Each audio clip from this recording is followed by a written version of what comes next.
So, hello everyone. I want to welcome you to the Ideas Seminar Series. Ideas standing for Informed Democracy and Social Cybersecurity, which is CMU Center for Online Harms. Today, we are delighted to have Susan Benesch here to talk to us. Susan has a very interesting background. She was actually has two different law degrees. She was working at Columbia University in journalism. She has also worked as a staff writer for Miami Herald and St. Petersburg Times and as a correspondent to Latin America. She's worked at Amnesty International and the Human Rights First, and is currently a faculty associate at the Berkman Klein Center for Internet and Society at Harvard University. In 2010, with the help of the MacArthur Foundation, she actually founded the Dangerous Speech Project. And the Dangerous Speech Project is actually looks at speech, and indeed any form of human expression, that inspires violence between groups of people. And they attempt to understand it, to study this, to track it, and to find ways to mitigate it, all the while protecting freedom of speech. Or as they say, we would prefer to use counter speech rather than actually using any kind of censorship. With that being said, I'm going to turn it over to Susan while she's talking. You may think of questions. Please put questions in chat, and we'll make sure that she gets to those questions afterwards. Thank you. Thank you so much. First of all, I'm delighted by this invitation. I'm looking forward to a spirited and useful conversation, and we'll try to leave plenty of time for that. Please post your questions in the chat during the talk. There's no need to wait until the end, although at that point I will try to answer all of them as best I can. In my brief talk, I'm going to answer a few specific and often overlooked ideas on how to find genuine links between online speech and violence. Very briefly, they are to search for the content that is truly linked to violence. That isn't necessarily hate speech. The second point is based on the fact that language, including very dangerous language, is often ambiguous, but there is an almost entirely overlooked opportunity to understand what that language really means, and I will offer it to you. And the last of the three ideas is that the effect of such language is cumulative. This is almost totally overlooked in online governance and content moderation. It is cumulative, and we must think about it as either spark or petrol. I'll explain in a couple of minutes what I mean by that. So let me offer to you the first idea, and that is, as I said, simple but often missed, and it is this: it is that one must focus on the content that really lowers normal human barriers to violence, not focus on content that is hateful or harmful in other ways. By far the most common term used for content that turns people against one another is hate speech. However, I don't think hatred is really the operative emotion. It is instead fear. It is fear. It is much more powerful if you're trying to incite people to condone or commit violence, to get them to fear another group of people than to hate them. I want to offer you now the definition that my colleagues and I have come up with for a category that we call dangerous speech. That's a term I coined. That is any form of expression that can increase the risk that people will commit or condone violence against members of another group. I came up with this after looking at content that has in fact preceded outbreaks of mass violence, and noticed that it is uncannily, extraordinarily similar from case to case, across languages, across countries, and across cultures. Let me unpack this definition for you a little bit. We say any form of expression, of course, since dangerous speech need not be speech. It may be photographs, it may be videos, it might even be the color of a piece of clothing in certain circumstances. So it's any communicative act. We speak of increasing risk and very rarely use terms like cause or causation, because it's rare that we are talking about a direct causal link. Most content instead increases the risk that people will act rather than obliging them to act. This does not, of course, negate the link at all. We can't say, just to give you a familiar analogy for this, we can't say that a particular cigarette, if you smoke it, will cause lung cancer, or even that a particular smoker will get lung cancer, but we know that lung cancer will arise more among a population of smokers than among similarly situated non-smokers. So this is quite a useful analogy.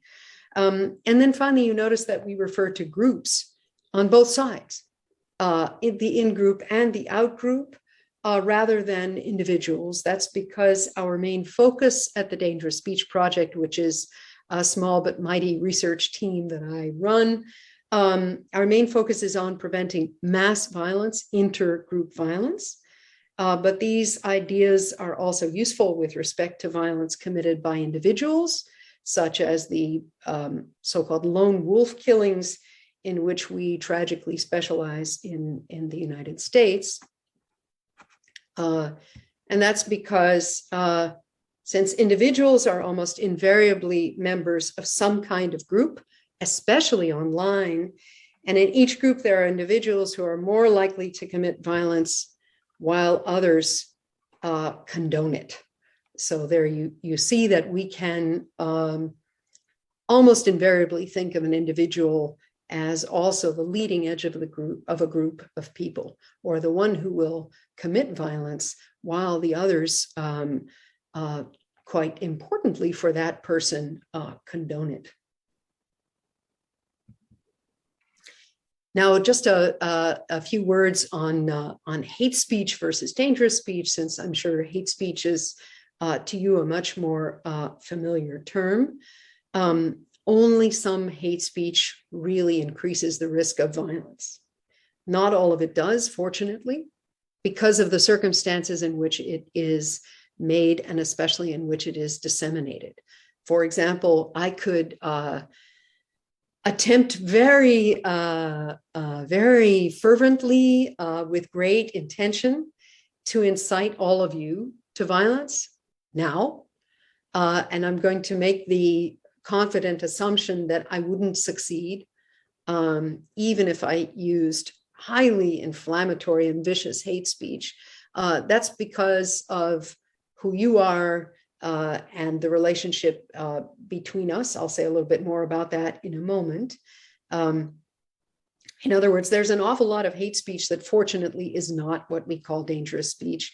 Also, hate speech is a very large category, and there isn't a consensus definition for it. In practice, people and even researchers define it very differently. There is, as you can see in this Venn diagram, some significant overlap between dangerous speech and hate speech. There is also dangerous speech that is not at all hateful. I could, for example, convince one group of people that there is another group who are stockpiling weapons and planning to attack them. That might function very well as dangerous speech. In other words, it might convince my audience to condone or even commit an attack on that outgroup, without any need to engender hatred. So this is why we think that this category of dangerous speech is useful. It is more narrow, more specific, and the definition is much less subjective. Oops. In fact, I should say that's not to say that hate speech doesn't have other harmful effects. It does, of course, but it's vital to distinguish among different harms. And I have developed this point elsewhere, for example, in this paper on this slide. Content should be classified for online governance, not only by what it means or what it contains, but also by the harm or harms that it engenders or encourages.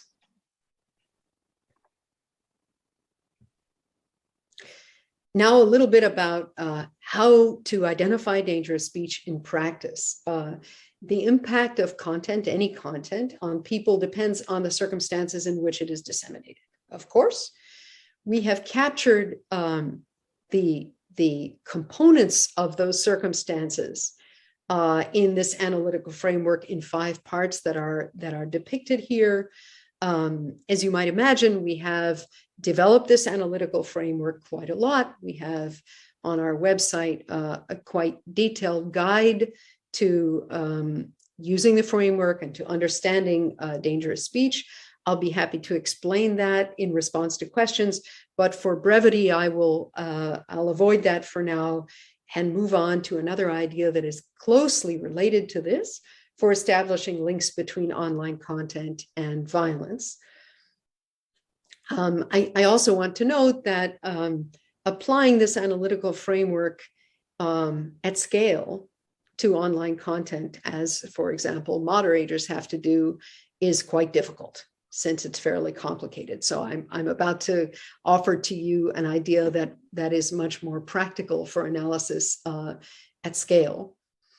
An obstacle to establishing links between online content and violence is that such content is often ambiguous, even the most dangerous content. But responses to that content are not nearly as ambiguous.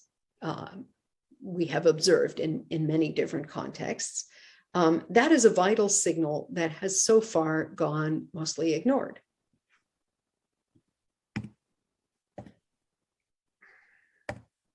Recall, for example, the way that Donald Trump invited his followers to Washington, D.C.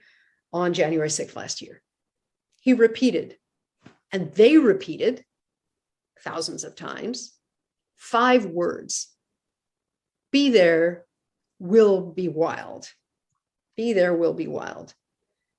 What his followers also repeated, and this is the key point, is their understanding of what he really meant by that ambiguous invitation. In immediate response to Trump's invitation, his followers said he was calling them to DC to take over the Capitol, to make war, to take violent revenge on their political enemies. In fact, it was more than evident online 2 weeks before January 6th that many Trump followers were planning to bring weapons and ammunition to Washington, D.C. and use them. This is an invaluable signal that should not have been missed in this particular notorious case, and that is also available but typically ignored in other cases. Here is another example. Insiders commonly use language that their followers understand as a call to attack, but outsiders don't. That is no coincidence. Coded language is, after all, a social glue that holds groups of people together and binds them more tightly to a leader. Take Shah Ahmad Shafi, an ultra-conservative Muslim cleric in Bangladesh with millions of followers. He said in a speech, as you can see, women are like tamarind, tamarind, tamarind. If you go to the market where tamarind is sold, your mouth will water. Women are worse than that. This doesn't make any sense to you unless you understand a number of things, including the fact that tamarind is the flavor and the name for a popular candy in Bangladesh. The cleric went on to say that women should be kept within 4 walls at home. Outside, they are dangerous temptations to men, and by implication, they should be punished. The speech was posted on YouTube and Facebook, where the followers quickly called for violence and got it. There were severe beatings of women, especially women journalists, who attempted to cover a rally of Shafi's group. This wasn't, in fact, the first time that the same cleric had made similar remarks about women, and not the first time that his followers had taken them as encouragement to beat women at home and in public. However, without that context, And without observing the response to his posts, a tech company maintaining a platform on which such language is posted might, and in fact often has, entirely miss the dangerousness of this content. Now I want to offer you a third, often missed idea for finding the links between content and violence. One thing we know is that the effect of what we call dangerous speech is cumulative. As Joseph Goebbels is said to have remarked, repeat a lie often enough and it becomes the truth. This is the tremendous importance of repetition for making propaganda powerful. The spark is vital, the spark that you see on the right side of this slide. But of course, it is completely ineffective without gasoline or some other flammable substance. This point was illustrated unforgettably by a witness in the Rwanda War Crimes Tribunal's case against a newspaper editor and two executives from the famous radio station RTLM that was nicknamed Radio Machete for broadcasting so much of what we now call dangerous speech in the months before the 1994 genocide in Rwanda. The two radio station executives who were defendants in that trial had not personally killed anyone. And in even most of their notorious radio stations' broadcasts hadn't explicitly called for killing either. So the witness at this trial was trying to describe what those executives had done to contribute to genocide. Just pause to give you a moment to contemplate that, to search for that yourselves. Here is what the witness invaluably said. What RTLM did was almost to pour gasoline, to spread petrol throughout the country little by little so that one day it would be able to set fire to the whole country.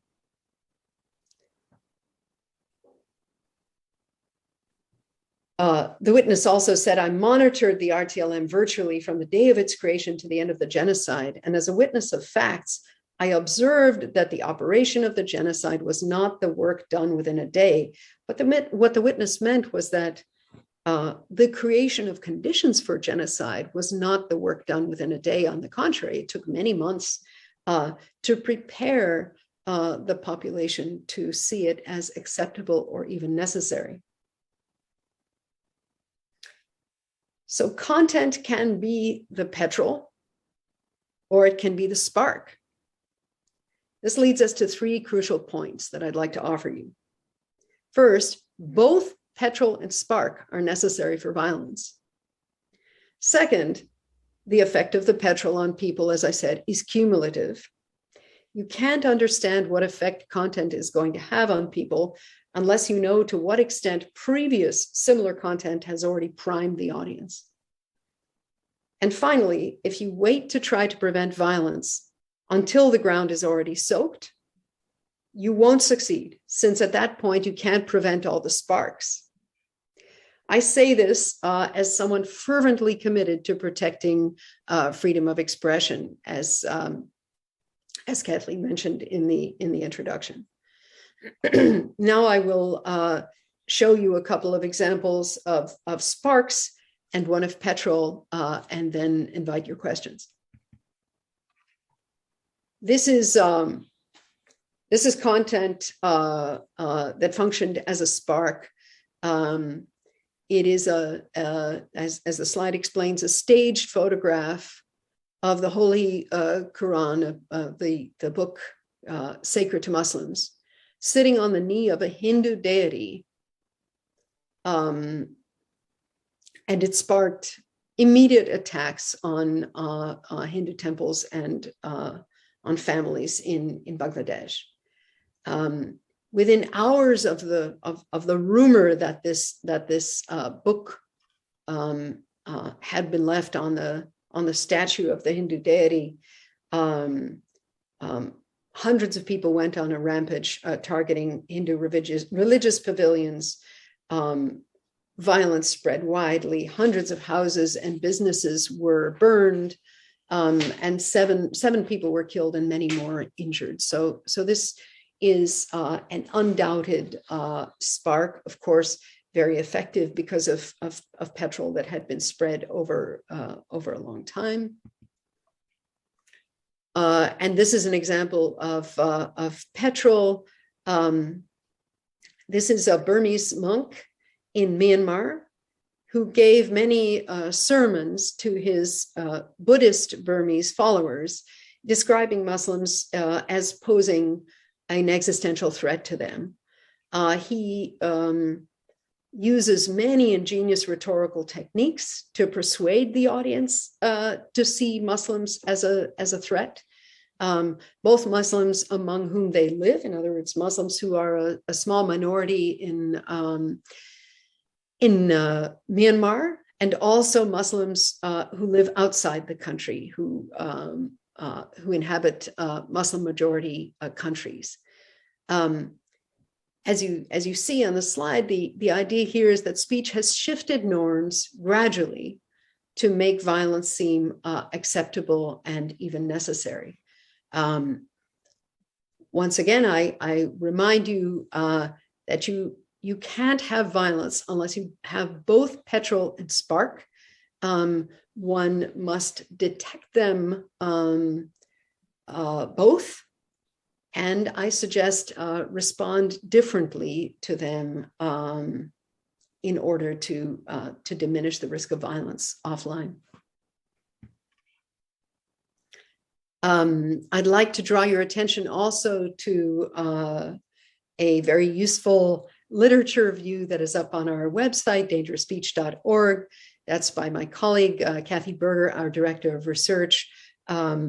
It gives a very useful tour of literature from a variety of fields, all related to better understanding links between content or speech and intergroup violence.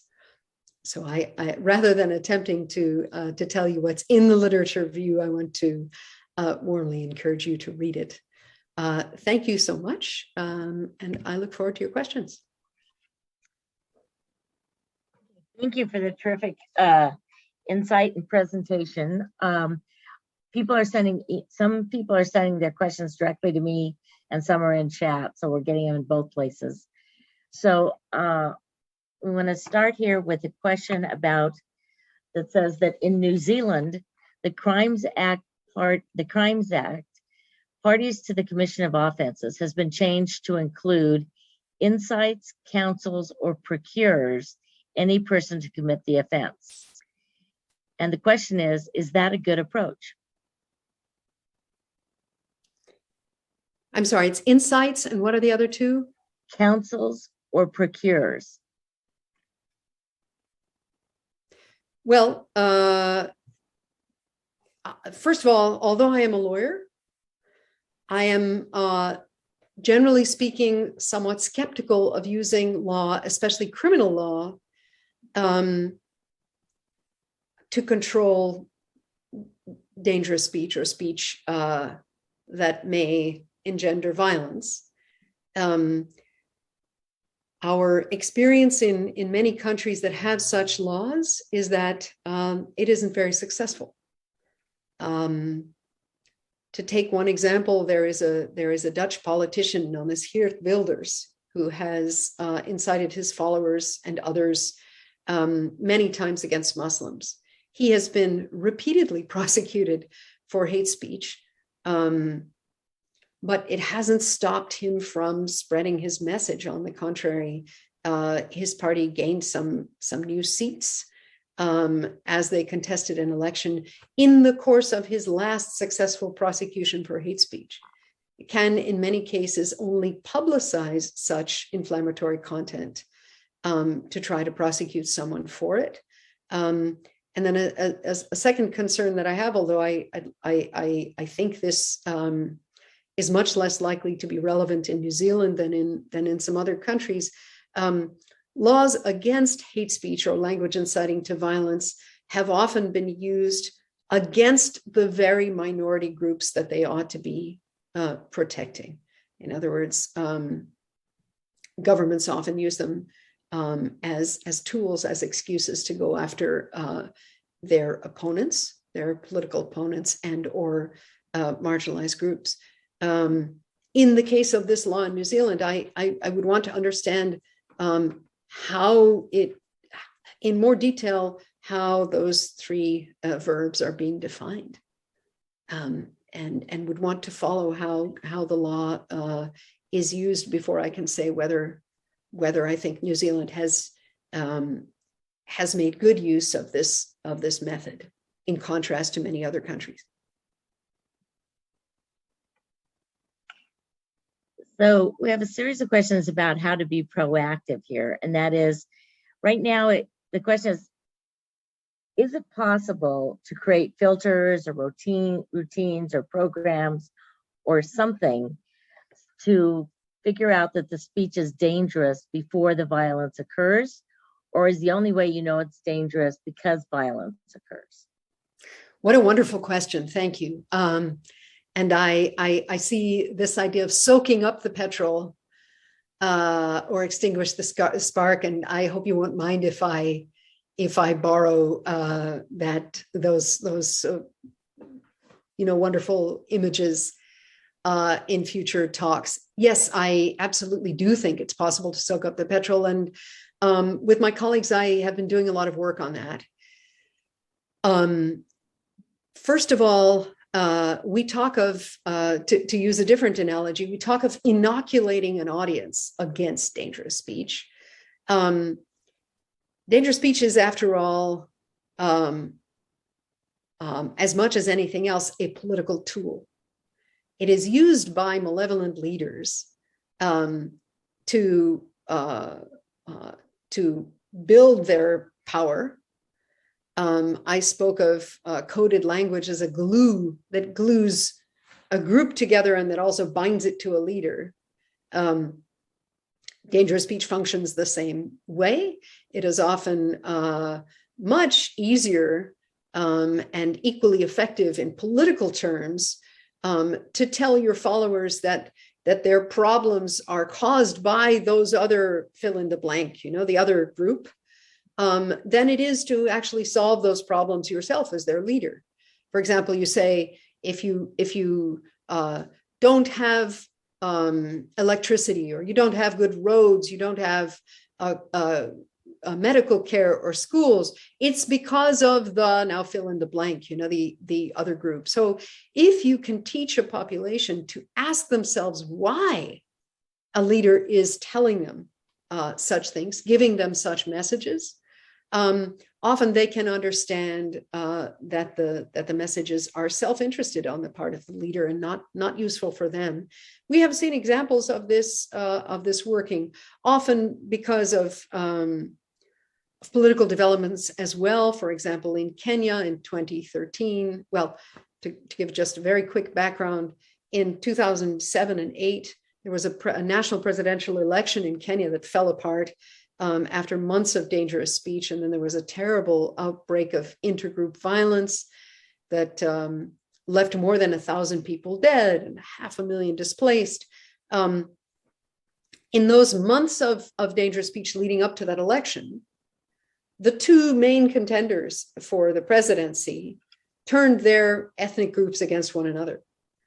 And then in the subsequent presidential election, the same candidates saw that their best chance of winning was to climb into political bed with one another and to run together. So many Kenyans really got the message from that and said, my God, we died for these guys and for the idea that the other group was our profound enemy. And now they are very happy to make common cause together, even after so many of our relatives died and got displaced. So it was a bitter lesson, but also quite an effective one.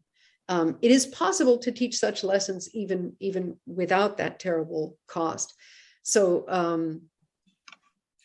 education, or what we often call inoculation, I think can be quite powerful. Just as dangerous speech is much more effective if certain speakers, if certain sources deliver it, the same is true of inoculation. If you're going to get vaccinated, in this case, it really matters who delivers the vaccine. It has to be somebody already or it should be somebody already trusted by the group, by the audience.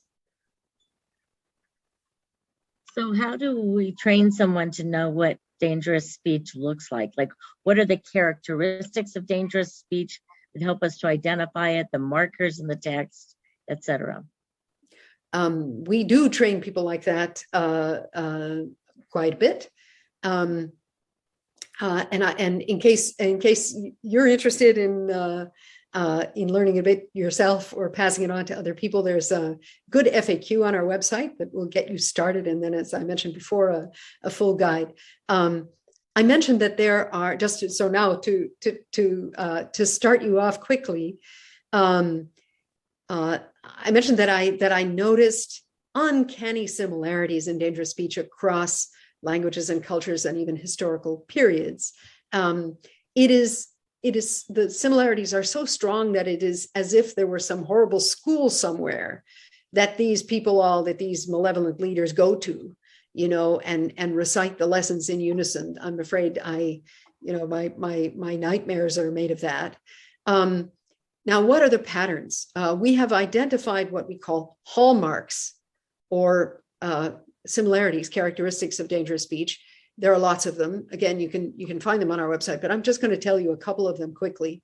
One is one you're already familiar with, and that is dehumanization. It's quite common to describe another group of people as less than human, as non-human, and in particular as some kind of animal or insect or organism that is always bad and threatening to people, like cockroaches and rats and viruses and cancer and so on. I want to caution you that language that dehumanizes another group of people is not automatically dangerous speech. Rather, it's that this hallmark often characterizes dangerous speech. Then another hallmark, so dehumanization, of course, can make violence seem acceptable. If you can get people to think of another group of humans as mere vermin of one kind or another, then violence can seem acceptable. Now, even much more powerful than that would be to make violence seem necessary. And for that, there's another hallmark that I think may be the most powerful of all, that we call accusation in a mirror, a term that was I didn't coin that. It came out of a manual for making propaganda that was discovered after the Rwanda genocide. So accusation in a mirror is when you are all my group, and I tell you that the other group, the out group, is planning to come and do terrible things to you, when in fact I'm trying to groom you to accept doing terrible things to them. That's the mirror idea. And this is so powerful because it makes violence seem defensive, virtuous, and not just acceptable, but necessary. If another group is planning to wipe out you and your family and your society, then of course, anything you do to prevent that seems virtuous. We see this, for example, absolutely saturating white supremacist propaganda. I'm sure you have come across that. The notion of the Great Replacement is, after all, a suggestion that foreigners and Muslims and other enemies of the in-group are planning to wipe them and their culture out. And then, as I say, there are many other hallmarks, but I know there are also many other questions. So I will leave it at that for now. So Andy says, terrific talk, Susan. So all can concur. What are the non-legal mechanisms can we deploy to hold people accountable for and thereby prevent dangerous speech? Terrific question. Another one. All terrific questions. I am tremendously interested in collective efforts to establish and then to enforce discourse norms. They can, after all, be tremendously powerful. We have many examples of that.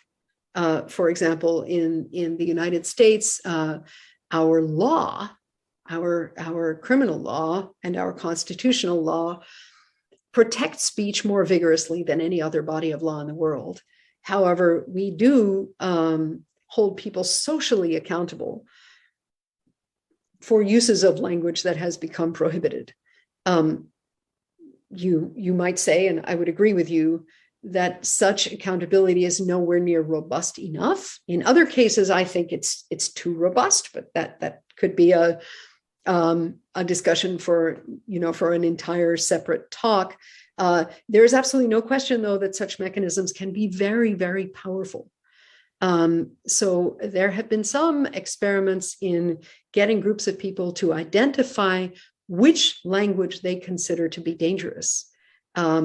Journalists, for example, have gotten together, particularly in the context of elections, to agree that certain forms of expression are too inflammatory in their particular context to use them in certain ways. In some cases, codes of conduct for political candidates have also mentioned speech, and independent electoral bodies have tried to hold candidates accountable for saying things that are not legitimate political expression. I want to say again, it is gigantically important to protect freedom of expression in all contexts, and of course, especially during elections. However, it's possible, especially for people who are from a particular society and who understand the context of speech, to identify statements that are purely malevolent and designed to incite violence. So where there is a collective agreement of different political sides, in advance, it is possible to hold, for example, political candidates accountable. There have been some experiments in that, and I would love to see more. I'd also love to see more experiments in collectively establishing and maintaining discourse norms online. Subreddit moderators have done some very interesting work on that. As you probably know, it bears more practice and, in particular, rigorous study.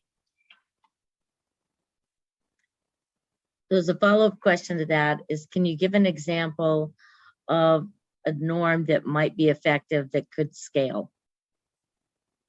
Any speech norm? Yeah. Sure. As I sometimes ask my students, what is the likelihood that an American political candidate, sadly, I have to say, knowing that the microphone is on, will use the N-word? Okay. Thank you. And then, and again, I want to say, I'm not suggesting that is a solution, for example, to racism in the United States, not in the least.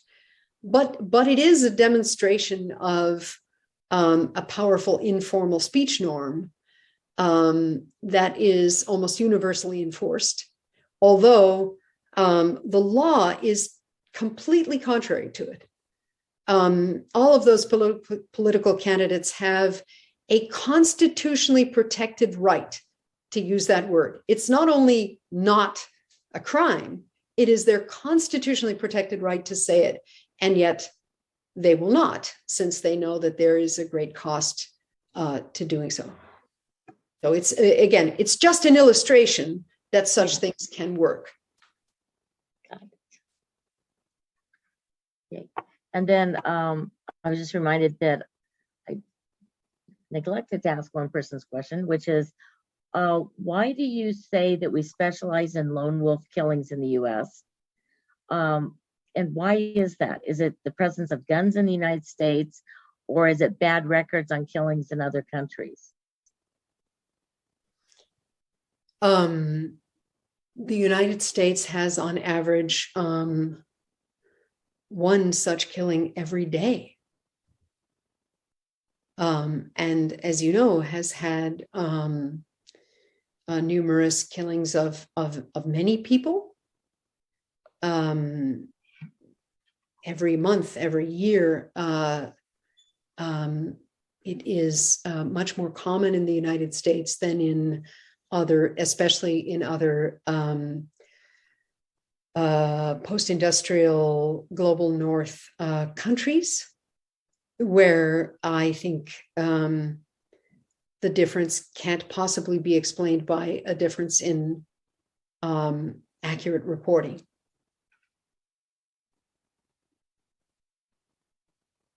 And is the assumption, and the follow-up to that is, then are you saying that all of those killings are caused by dangerous speech? No. Oh, okay, sorry.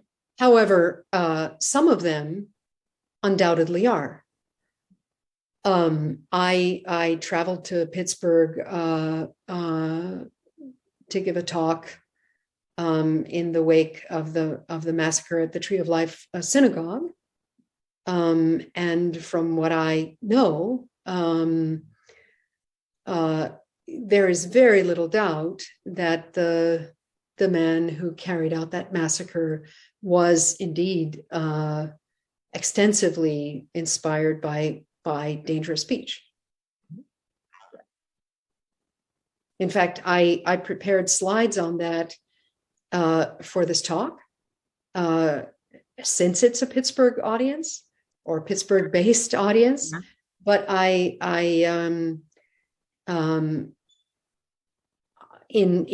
thinking, in attempting to put myself in the shoes of this audience,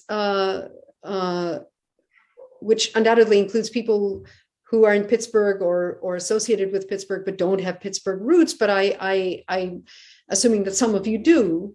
I thought that it was not absolutely necessary to include those slides, and that it might, it might be unnecessarily uncomfortable for some people, so I left them out. But that, frankly, that is a very striking example, sad to say.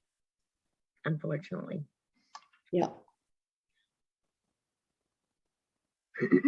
So can you speak a little bit about the idea of, what is it called, counter speech? Yep. Anything more specific, or would you like me to well, like what is it, how does it work, and why is it better than censorship? Okay, counter speech, as we at the Dangerous Speech Project define it, is content that responds directly to content that the counter speaker perceives as hateful or harmful. And it is generally designed to be constructive and intended to undermine the speech to which it responds. So there's another term, counter narrative, that is used much more broadly. So that counter narrative, and some people also use the term counter speech more broadly to refer to any content or any form of expression that is in opposition to a particular view. So, for example, any content on a feminist website could be called counter narrative to a misogynist post or a misogynist website. When we speak about counter speech, though, we are talking about a particular piece of content that does respond directly to something else, with the goal of undermining that something else in some way. We, and in particular, my colleague Kathy Berger, who is an anthropologist, have over the last 4 or 5 years had the quite definitely very interesting and often enjoyable task of seeking out people who are doing counter speech, particularly online, and collecting them. We even gathered them in person in Berlin a few years back, and held what we believe to be the first meeting anywhere of such people. We were, first of all, I should say, we were inspired to do that by the fact that in the generalized moral panic about the terribleness of the internet and the awful content online, I would say at least 95% of policy discussion is on only one kind of actor, or maximally two sorts of actors who might be able to do something in response to terrible content. And of course, the main sorts of actors are tech companies and the people who run them. And then the second sorts of actors who sometimes get some attention are governments. But even when governments are discussed, it is usually for ways in which governments could force the companies to do certain things. The people who have been completely left out of this, among others, are the more than 2 billion of us who are, in fact, active online. So we thought, there's got to be something going on out there. Surely civil society, surely 2 billion people must be doing something. And we were quite intrigued to discover that, in fact, tens or even hundreds of thousands of people are bucking the old saw, the old piece of advice, don't feed the trolls, and are in fact responding systematically. There are groups of many tens of thousands of people in more than a dozen countries who respond collectively to what they regard as hateful or harmful content. Kathy Berger has done what we believe to be the very first ethnographic study of such people. We wondered why they do this. After all, they're spending their spare time doing this often discouraging, exasperating work for free. And surprisingly, they have continued doing it for years. Some of these projects were started years ago. Many others, of course, rose up in response to specific events or situations online, lasted for a little while and then stopped. But there are others that both include large numbers of people and have continued over quite a lot of time. So we have been writing about them and are even beginning to write a book about their efforts, since it strikes us that it would be worth learning something from them. And I imagine you will ask, is it working? Yep. We don't know anywhere near enough about that yet. However, there are already some early studies that suggest that they are shifting discourse norms, in part by disinhibiting bystanders who agree, but who felt afraid of responding. So when more bystanders, when bystanders see people responding, then they, in quite a lot of cases, join in, add their voices, and then you see the tone of language in a particular online space shift. In fact, we've just been discussing an interesting paper about the presence of litter in a physical space. And what an impact it has on the way that people behave, on whether people throw more litter down. And you may have come across this kind of work. Yep. People respond very significantly to what the physical environment looks like and modify their behavior accordingly. There are some early encouraging signs that this also functions online, as you might suspect. But we really need some robust work on that, some natural experiments, or even some other ones. And I'd be very happy to talk with anybody who's seriously interested in that.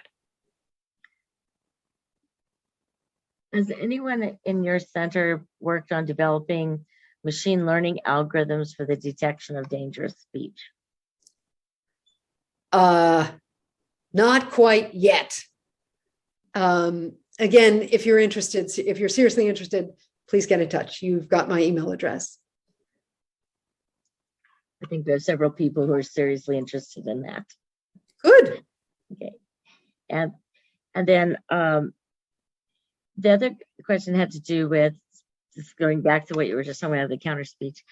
There's been lots of advice coming out, basically, so ever since Trump got elected, at least, on how to talk with people whose views differ from yours without inciting anger, without etc.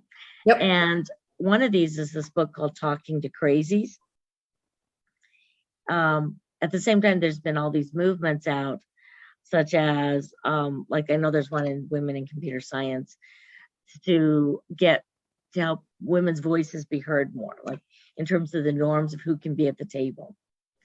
And do you see those kind of two kind of movements that are kind of co-occurring as being part of this process of creating countermeasures? Well, to me, those are two very interesting and important initiatives, but they aren't necessarily intertwined, or they need not be. Talking to people who disagree with you is quite an art form, and I use that term advisedly. Again, well, I can tell you from this so far qualitative study of counter speakers that we've been doing, we have been totally fascinated to discover that their goals are very similar. First of all, one of Kathy's main findings is that almost none of the counter speakers say that their goal is to change the minds or the behavior of the people to whom they respond. In other words, they say things like, I don't expect to convert these neo-Nazis I'm responding to, and whether they actually say it or not, the implication is I'm not nuts. Now, here's what's so important. They say they are trying to reach the audience, the far more numerous people who are witness to almost every online exchange, unless it's a private exchange on an encrypted messaging app like WhatsApp, let's say. Almost any public or quasi-public post is witnessed by far more people than those who are posting the hateful, harmful, or dangerous content. So if you want to affect discourse norms, then you are interested in the audience. And that's what these counter speakers say. So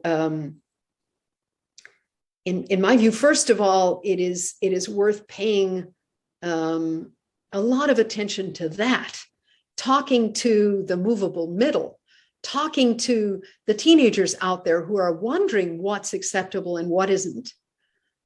Not necessarily talking to crazies. And although I haven't read that book, I must say, even if the title is meant to be humorous and tongue-in-cheek,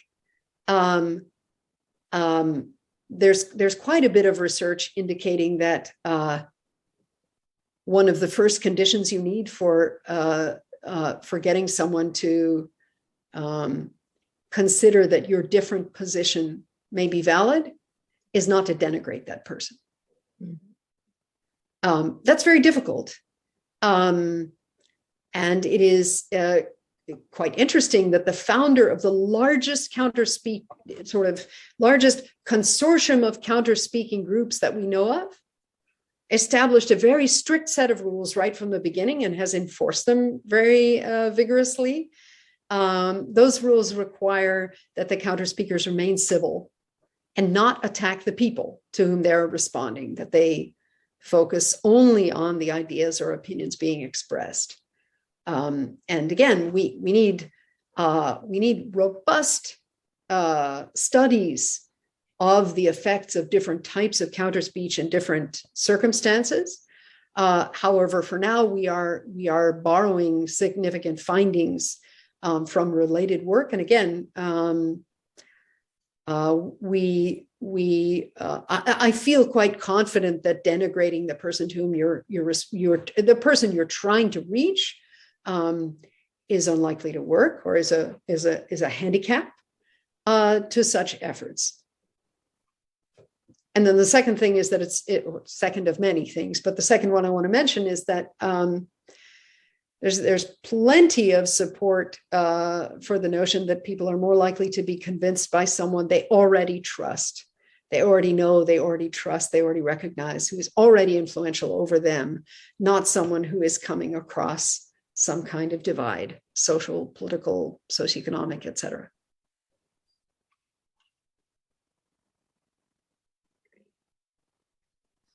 What a wonderful question. I can't resist, reading them.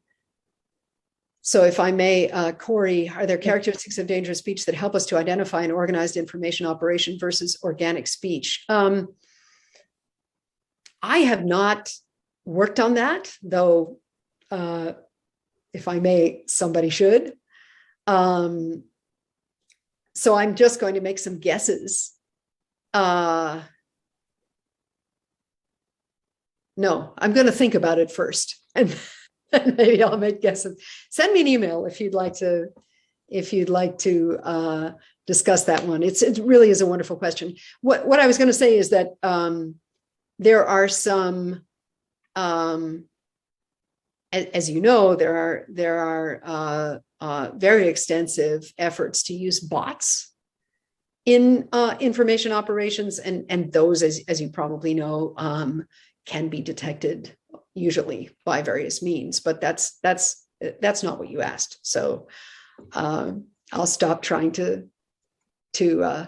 slither out of giving you a proper answer and admit that I don't really have one.